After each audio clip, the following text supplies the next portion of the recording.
Hello po sa inyong lahat mga ka-crypto. Ako po si Pinoy Crypto Trader at sa video na ito ay atin pong pag-uusapan ang tungkol dito kay Shiba Inu kung kailan daw po niya aakyatin ang presyong 0.089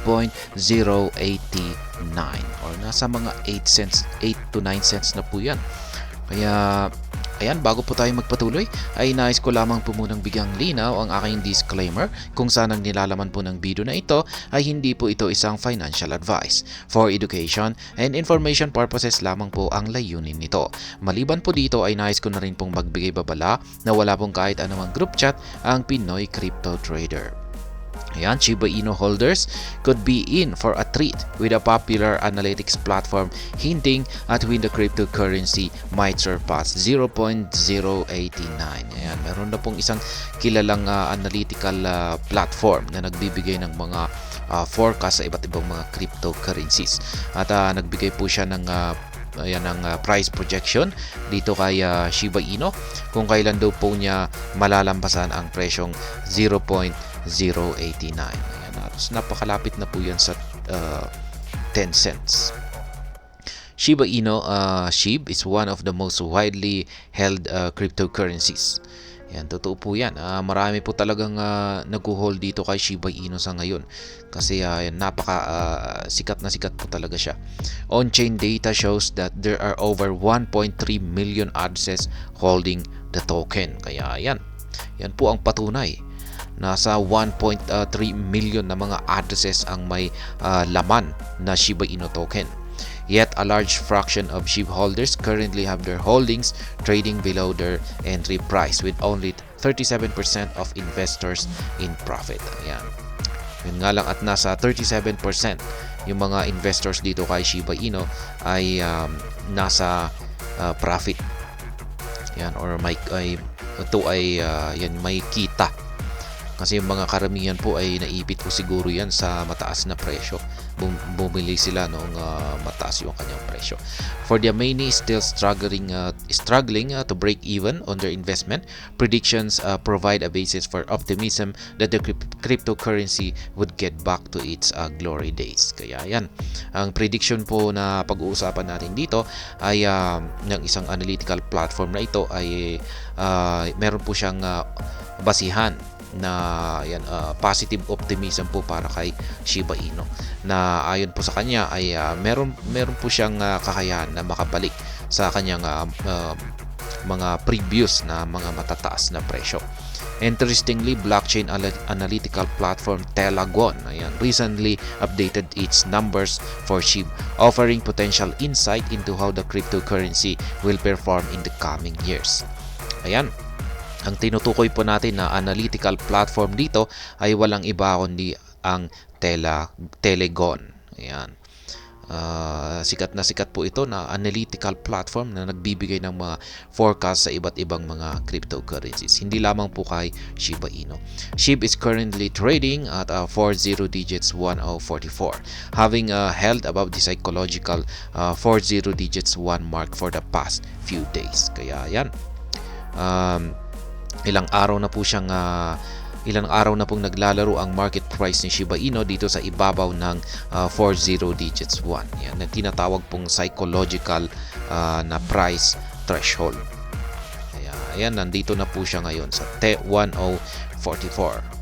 The current sustained growth is expected to provide a stepping stone for SHIB to reach forecasted future prices. Kaya yan, naging basihan po yung ito 40 digits 1 na presyo.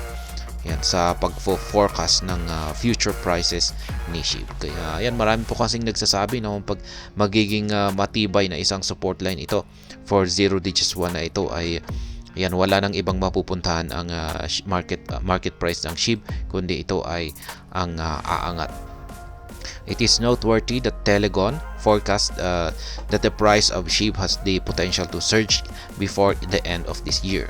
Kaya yan, mismong ang forecast ni Telegon ay nagsasabi na meron daw potential o kakayahan si SHIB na umangat ang kanyang presyo bago magtapos ang taong ito. Yan, taong 2023.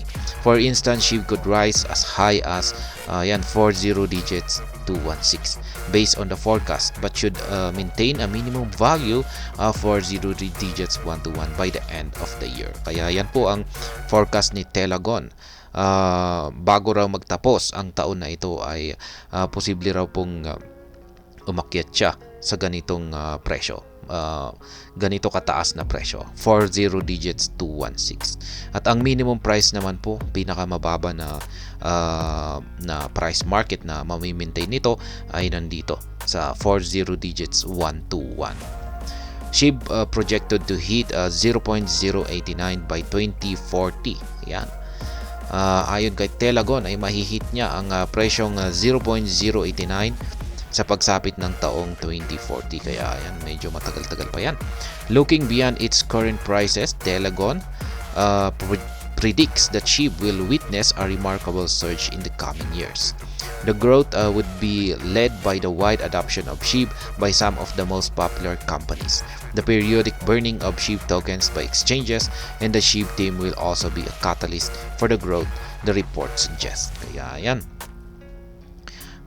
Ayon po kay Telagon, yung naging basihan niya rito ay magkakaroon ng malawakang adoption itong si SHIB. Yan, at ito ay i-adapt ng maraming mga kilala, malalaki na mga kumpanya. Maliban po dito ay yung pagsusunog dito sa SHIB tokens ng mga exchanges at syempre ang mga SHIB team, mga team developers ng SHIB. Ito raw yung mga magdudulot ng catalyst para magkaroon ng mabilisang paglago ang Shiba Inu. By the end of this decade, Telagon predicts that SHIB Telagon predicts that SHIB will have a minimum price of 30 digits 593 per token, eliminating 10 from its current price and posting additional gains. Kaya yan, sa katapusan naman daw po ng dekada na ito, ayon kay Telagon, ay marireach ni Shiba Inu ang minimum na market price na nasa 30 digits 593. Yan, magbabawas po siya ng isang 0 at magiging 30 digits ito. Kaya yan, the prediction would mean that SHIB will gain 600% more than its previous high, which is 40 digits 8845 recorded in November 2021. Kaya yan, ibig sabihin ay mababasag na po niya yung kanyang all-time high na ito. Yan, nakamit po niya ang kanyang all-time high na ito na 40 digits 8845 noong November 2021, nung bull run po yan. Nagkaroon po ng bull run kasi dito sa taong 2021. Meanwhile, the blockchain project could see its token soar as high as 0.089 by the end of the following decade, 2040. Kaya ayan po ulit. Ayon kay Telagon ay makakamit niya ang presyong 0.089 yan sa pagtatapos ng dekada. Kaya nasa sa 2040 na po yan. Telagon predicts that the Shiba Inu team would at that point have burned the majority of the token supply, making such an outcome realistic. Kaya ayan, yung naging basihan po rito ni Telagon ay pagsapit ng taong 2040 ay nakapagsunog na ng napakalaking amount ang SHIB team, ang Shiba Inu team developers, or gamit or sa pamamagitan ng Shibarium siguro yan. Ay yan na, dahil sa malaki na po yung nabawas sa supply ng Shiba Inu, ay mas nagiging realistic na po yung ambitious target na ito ngayon. Ayan, kaya magagawa po nitong akyatin ang presyo na ito. Kaya yan ay ayon sa analysis dito ni Telagon. Even in the event of bearishness, the forecast suggests a minimum SHIB price of 0.054, with the SHIB token supply at the time expected to accommodate such a valuation. Yan. Yan po kasi yung isang malaking hadlang dito kay Shiba Inu, bakit hirap itong makaangat-angat sa presyo, yung napakalaking circulating supply nito. Kaya yan, mabuti na lamang at yan po talaga ang pinagtutuunan ng atensyon ng SHIB developers ng Shiba Inu ngayon. Talagang gumagawa po talaga sila ng mga paraan, yan, mga developments, mga projects na makakatulong sa pagsusunog ng para mabawasan itong napakalaking supply ng Shiba Inu. Pero yan po ulit ang projection ni Telegon kung kailan po niya mahihit ang presyong 0.089 na presyo. At yan daw po ay mangyayari sa taong 2040. Yan, pagkalipas ng isang dekada. Kaya ayan hanggang dito na lamang po tayo sa video na ito. Sana po ay inyong nagustuhan ang aking paliwanag dito. Kung inyo po itong nagustuhan ay pakiclick lamang po ang like button nito. Para naman po sa mga bago lamang dito, kayo po ay aking inaanyayahan para mag-subscribe. Pakiclick na rin po ang bell icon nito dahil ito po ang siyang magsisilbing notification nito sa mga bago kong videos na aking pong ina-upload sa aking YouTube channel na ito. Marami pong salamat sa panunood, ingat po tayo lagi at God bless po sa ating lahat.